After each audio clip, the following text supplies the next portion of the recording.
With the war in Iran, in the Middle East now broadening and also looking like it's going to last a lot longer, theoretically, money should be looking for safety, but it's not looking for safety in U.S. Treasuries. No, it's not. And in fact, the only place money is looking for safety is gold.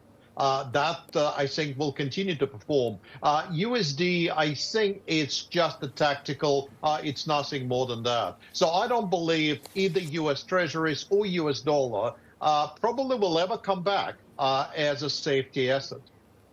What about dollar, though? Well, that's what I'm saying. I think it's more tactical. I think it's more temporary.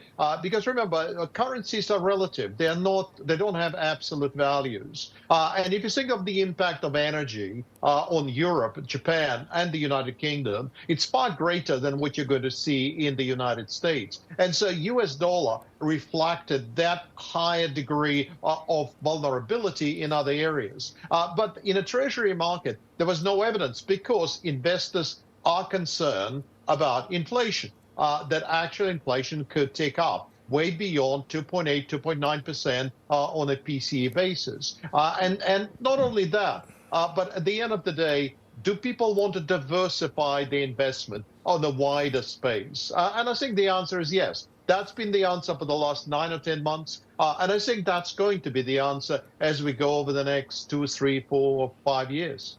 Okay, so I hear you. You want to be still owning and holding a gold rather. The more dispassionate observers trying to look beyond every Trump headline are saying, look, what you need to be doing is, and if you're looking at the real-time situation, what's going on the ground in the Middle East, you need to be still long oil services and equipment, for that matter, long shippers. Does that make sense to you? Depends on your timetable.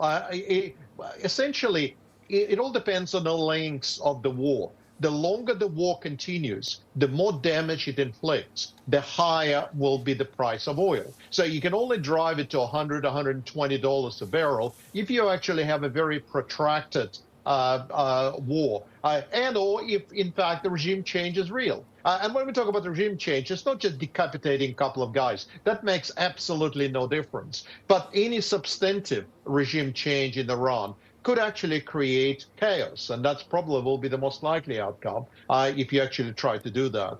The alternative, of course, is putting boots on the ground in order to enforce a different political system. Now, both of those outcomes, in my view, are highly unlikely. That there is no international support, there is no domestic support for it.